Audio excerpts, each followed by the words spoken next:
We begin this morning, though, with the latest on the aftermath of those devastating tornadoes in Kentucky. President Biden is expected to tour multiple parts of the state today to see the damage and destruction caused by the storms. The president's visit comes as the wheels of recovery begin to turn across Kentucky as communities band together to pick up the pieces of what's left.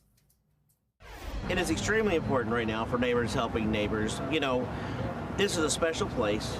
These are special people who have lost dear friends. You're in small town America, and here in small town America, everyone knows everybody, literally.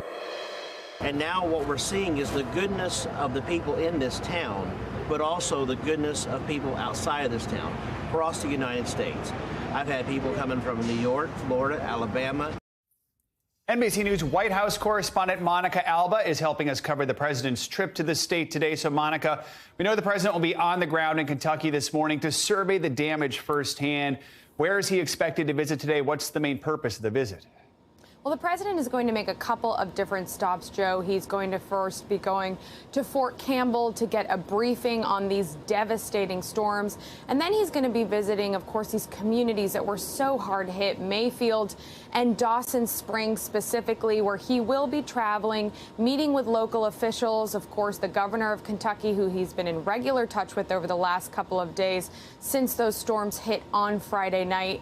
And then, of course, he will also be talking to people affected by this, displaced, who've lost loved ones. And he will be going in this capacity as not just commander-in-chief overseeing the recovery effort, but consoler-in-chief, trying to help these families through an absolutely unimaginable experience. And what's notable about these kinds of visits is that the White House is always very sensitive to the timing. They don't want to go and detract from everything that's happening on the ground with emergency operations, still trying to help people search, recover, and of course then pivot to rebuilding. There's so many Secret Service agents who travel with him and this expanded footprint.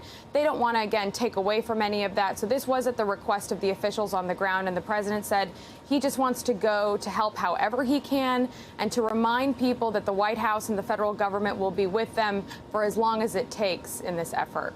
Now, Monica, when it comes to the federal response from the White House, I mean, we know presidents often get scrutinized for how they handle natural disasters like this.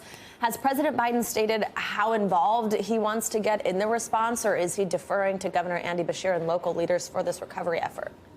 He is deferring more to those on the ground, and he's essentially saying, we're not going to walk away from you and whatever you need. He has, of course, offered all the resources of FEMA. There will be natural disaster centers that are set up, some affordable housing options for those who've lost everything and are trying to figure out what comes next. And then, of course, the Department of Homeland Security, Secretary Mayorkas has been on the ground also trying to streamline some of these federal agencies in the response. So the president has said, essentially, I will be as involved as you want me to be. I'm here to offer assistance. But again, that for anybody who wants help, the federal government will be there. And he will be going there again to offer this message of looking to the future, rebuilding, and also looking a little bit at what happened. And did people have enough of a warning? Were there things that could have been improved? And are there other ways for the federal government to step in and try to see if there are better things to do if these storms happen again in the future, which is something the president has indicated is highly likely. Yeah, I mean, let's talk more about that, Monica. I mean, this is not the first time President Biden has had to make a trip to tour the damage left after a natural disaster. Does this add more urgency to his push for climate change reforms? It's certainly a part of the overarching pitch and message here. Of course, the president will say first and foremost, he is worried about the families. He's talked so much about his concern for the mental health of people who went through these devastating December storms, who have to come out of this and figure out how to essentially piece back together their lives. But he will also be talking about the fact that this is something that cannot be ignored, that climate change and the warming of the planet, something that the president has said he wants to commit a lot more money and programs to combating, is something that could create, like what we just saw take place in this region. And the president will be careful, I'm told by White House officials, to make that exact linkage, that we still need more information. But bottom line, he will say what's clear is that we need to do more. And that is what he's hoping he can do with his massive climate and social spending plan, which, as you both know, is still tied up in Congress. All right, Monica Alba, thank you so much for kicking us off this morning. And we will have more from on the ground in those states later in our show. Turning now, though, to the growing tensions in New York over the newly enacted mask mandate. Several county leaders are pushing back against Governor Kathy Hochul's decision to require that masks be worn indoors when proof of vaccination isn't mandatory. The resistance comes as cases in New York are skyrocketing, up 58% since Thanksgiving. NBC News correspondent Antonia Hilton joins us now from Mineola, New York, with more. Antonia, good morning. So this isn't the first time county leaders in Long Island, which is where you are expressing reluctance over New York COVID protocols. What are you hearing from county executives now about why they feel this mask mandate can't or shouldn't be enforced? Good morning, Savannah. You're right. Here in Long Island, there have long been tensions, but it's not just county executives here in Long Island. In other parts of New York, there's a group of county executives who've come forward to express their anger with this new mask or vax mandate from the governor.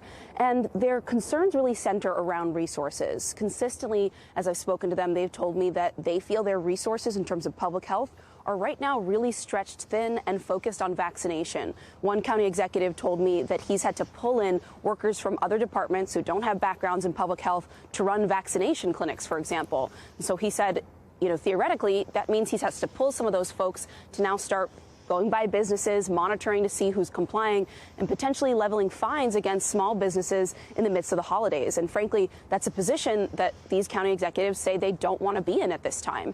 Take a listen to my conversation with Mark Molinaro. He is the county executive of Dutchess County. We have no resources to dedicate to this enforcement, and the mandate is unnecessary. Again, I truly believe that people ought to make the smart choice for themselves, assess risk, and make decisions. That includes, in certain circumstances, wearing a mask. This is not necessary at this time. County governments don't have the resources to divert. There's also some politics involved here. What I heard from Mark was that there's also frustration purely that the governor didn't reach out to these county executives before the announcement came out. And they wish that they had been involved. They had had the opportunity to voice their concerns about, flexibility for their communities or what their needs might look like. And so some of this is about the application on the ground, and some of it is also bitterness over their communication with the governor's office, Savannah. And Antonia, it seems like it's also, in some cases, kind of about mistrust about whether these mandates are necessary in the first place. I know mistrust tends to be a big theme here with COVID across the country, whether it comes to these mandates or the vaccines. But tell us more about some of the fatigue county leaders are seeing and why that may be leading to this mistrust. There is an immense amount of fatigue. I have been reporting on this over the last several weeks throughout New York, in New England, and consistently what I'm hearing from folks on all sides of the political spectrum is that they are tired. They were really hoping that at this stage their lives would get a little bit more back to normal, that they could have their holiday parties and feel okay about it. And then when it comes to county leaders, they're hearing those complaints from their constituents. And, one county leader named Ed Day of Rockland County, who has fought a measles outbreak over the last several years, told me that, I had a message out there to the community, right, that vaccination would be their ticket out of this, their freedom. And now I feel I'm in a position where, that hasn't turned out to be true. And it makes things complicated, makes tension on the local level. And this is sort of why they wanted more conversation with the governor about what types of actions might make sense as we're in the middle of this winter surge. Take a listen to my conversation with Ed Day. People look at this and they feel they've been lied to. They were told vaccination would set them free, not the case. And okay, I understand that can happen. Like the flu, for example, those vaccinations aren't all encompassing, but don't tell the people they will be when you don't know. That's exactly what this order is doing. It's confusing people. It's not the way to lead the people. Ed Day's community in Rockland is actually a pretty highly vaccinated community. About 85% of people who are 18 years or up are already vaccinated. And he says he wants to keep the message focused on vaccination, on the clinics that they have available. They want to get the last remaining residents their shots, and they don't want to be sharing that messaging or splitting resources with, mask enforcement efforts right now. Savannah. All right, Antonia Hilton, great reporting. Thank you so much. Let's bring in Johns Hopkins Center for Health Security senior scholar, Dr. Amish Adalja. Good morning, doctor. So we just heard Antonia break down COVID in New York. Cornell University, which is some 200 plus miles from New York City, has just set its COVID alert level to red after more than 900 students tested positive for COVID since December 3rd. Many of them with Omicron, fully vaccinated. Some even had the booster. So is New York once again becoming a COVID hotspot? How concerned should we be? I think you have to separate cases from hospitalization. So the issue going on Cornell's campus is not going to be one that ends up really causing hospitalizations, because those are all individuals who likely have mild illness.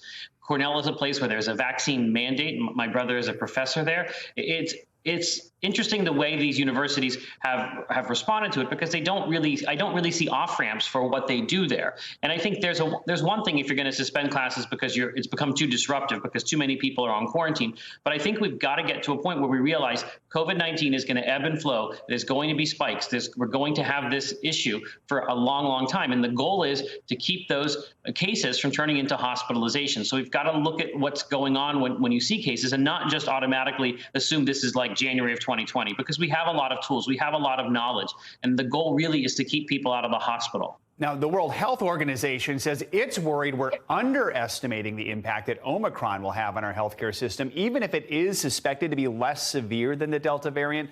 Let's take a listen to this. The reality is that Omicron is probably in most countries, even if it hasn't been detected yet, Omicron is spreading at a rate we have not seen with any previous variant. We're concerned that people are dismissing Omicron as mild. Doctor, are we underestimating this variant, and are we doing enough to keep our healthcare systems from collapsing or struggling even more? Well, right now, our hospitals are struggling with Delta. Delta still makes up the majority of people that are hospitalized, the majority of people that are dying in this country.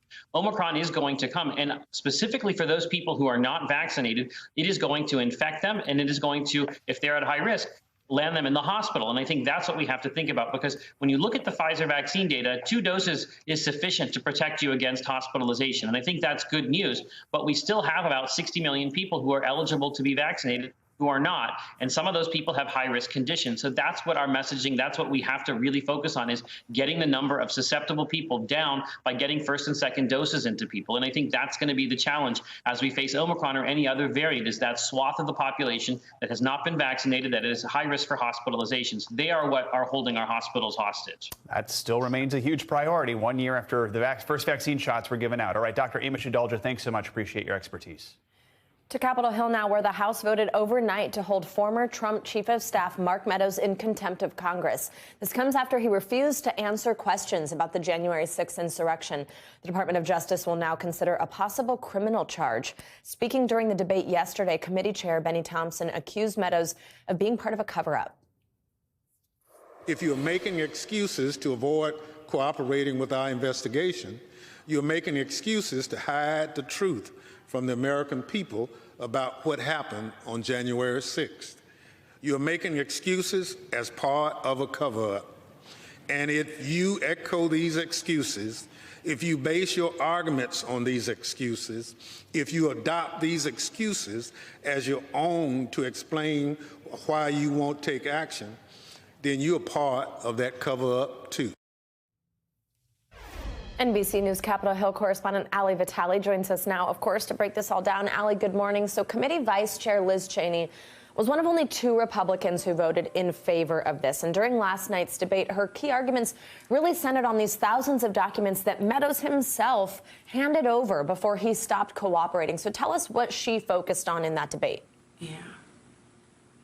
Exactly. The focus has been, both from Cheney and others on the committee, on the thousands of documents like text messages and emails that they already got from Mark Meadows, things that he deemed non-privileged. Because remember, you and I spent yesterday and all of this week talking about the fact that for Meadows, he says that the reason he can't continue moving forward with the committee is because he says that the things that he would have to talk about are under executive privilege. What we saw from the committee yesterday was them talking all about the things that they got that were privileged, but that they still want to ask him about. And we also heard from more of these members, including Cheney last night, of more text messages that we weren't yet aware of and what they said. Listen to some of the things that she said during the debate last night. Some of those text messages, Madam Speaker, came from members in the chamber right now. Mark, one member said, he needs to stop this now. In all caps, tell them to go home. POTUS has to come out firmly and tell the protesters to dissipate. Someone is going to get killed. All of these texts are non-privileged. They are texts that Mr. Meadows has turned over, and they are evidence of President Trump's supreme dereliction of duty for 187 minutes. So, Savannah, we know now Fox News hosts, other journalists, and now lawmakers who were still in that chamber last night on the Republican side of the aisle. Those are the text messages that Meadows was receiving on January 6th. Now, Ali, the only other Republican who voted in favor was the only other Republican actually on the committee investigating this, Representative Adam Kinzinger. In the end, Cheney couldn't persuade more of her Republican colleagues to vote with them. So what are those who voted against this motion, having those same documents, knowing them, having that report that ultimately came out of them? What are they saying? Yeah, we've heard this from Republicans before. Take a listen. Here we go again. For the first time in history, Democrats have complete control over a select committee. I hope the American people are paying close attention. I hope they see what happens when Democrats get total power. They know this is wrong. We've all served with this guy. He is co-spawned. He's done more work with Democrats than probably any Republican. We all know what a good man he is, and this is as wrong as it gets. You all know it. But your lust for power, your lust to get your opponents is so intense, you don't care. Yeah, so you heard there Congressman Jim Banks and Jim Jordan defending Mark Meadows against this contempt referral. I think what's really interesting is we've seen contempt referrals over the course of the last few months come to the floor before, specifically for Steve Bannon, and that was one where 9 Republicans joined with Democrats to vote that out and send it over to the Department of Justice. In this instance, though, we only saw the 2 Republicans who were actually on the January 6th committee. It strikes me, especially when you consider that some of the Republicans who voted for Steve Bannon, they did so simply to preserve and enforce the power of a congressional subpoena so that if they take the majority when they're on the committees, their subpoenas will be respected. So pretty interesting the way that this one ended up breaking down, especially because this is someone with close proximity to the former president with a different and perhaps stronger claim of executive privilege and also a former member of Congress. Who also passed along quite a bit of information, and now it's in the hands of the Justice Department to potentially file that criminal charge. Ali Vitale, thank you so much. More fallout from the January 6th insurrection. Washington, D.C.'s Attorney General has filed a civil lawsuit against the Proud Boys and Oath Keepers for their alleged roles in the Capitol Hill riot, which the suit describes as a, quote, coordinated act of domestic terrorism. NBC News national security correspondent Ken Delaney joins us now with more on this. So, Ken, the Proud Boys and Oath Keepers have already been sued by lawmakers and Capitol Police. Tell us how this lawsuit's different and what it alleges those groups did. Good morning, Joe. This is the first lawsuit by a government agency against these groups making these allegations.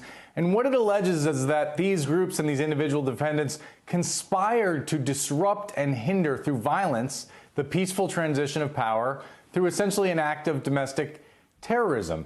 And it cites really a lot of the evidence we've already seen in these federal court cases. Most of the defendants in this lawsuit have already been charged with crimes. It doesn't break new ground on the question of was there an active conspiracy to attack the Capitol, but there's plenty of evidence that people conspired to commit violence that day, and that's what this lawsuit cites, Joe.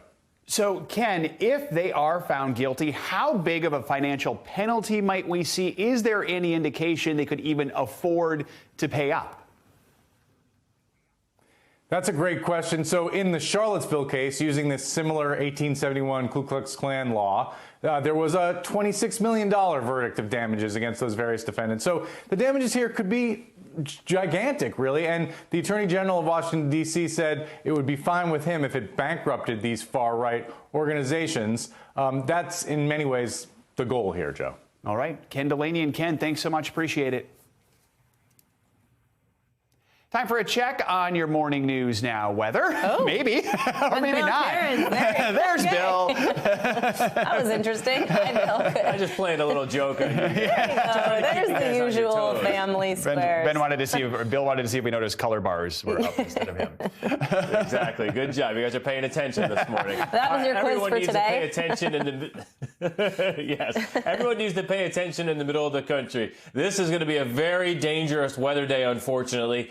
Tomorrow morning, I can almost promise you your first story of the day, your weather headline, your news headline will be the storm today. So let me show you. The storm is now currently moving into Colorado. This is going to be a multifaceted, what we call a multi-hazard weather event. So we're going to get severe storms. It's unbelievable. We have snow on the ground in southern Minnesota, and we could have tornadoes later tonight. It's never happened in Minnesota's history before. That area of red is a moderate risk of severe storms. We're not going to see long track tornadoes like we did in Kentucky, but we could see very high winds and tornadoes that move from areas like Des Moines and Ames back up towards southern portions of Minnesota, including Mankato, and over towards La Crosse. So that's 9 million people. So that's one facet. And there's that record. We have never had a confirmed tornado in Minnesota in the month of December, and we could possibly have that later on today. I mean, this is just unheard of. I mean, we have April-like conditions out there, and we have almost 90 million people, almost 1 in 3 Americans is under a high wind warning or high wind watch because of the extreme winds with this storm system. We are going to see wind damage in areas that have sunny skies. It is going to be incredible today in Boulder, Denver, Pueblo. We're going to see wind gusts that will be the equivalent of like a Category 1 hurricane. That's going to happen right around noon today, especially in Colorado, and then into the afternoon this evening as we head into the Central Plains. And if that wasn't enough, because it is so windy, it's so warm and so dry, remember all the brush has dried up from the summer, we have an extreme risk of wild and brush fires today. Imagine if we get any fires that form in the dry conditions, and then you have 80 to 90 mile per hour winds pushing those embers and those flames. So they're very concerned if any fires form today that they would rapidly spread. So guys, yes, this is a wild weather map for 10 days before Christmas. We'll talk more about the record heat, but just the fact that we have a chance of tornadoes in areas that currently have snow on the ground is mind-boggling. Yeah, I've lived in Minnesota most of my life and can't ever imagine a tornado in December, so that's interesting. All right. Scary stuff. Thank you, Bill. See you in a bit. Thanks for watching our YouTube channel. Follow today's top stories and breaking news by downloading the NBC News app.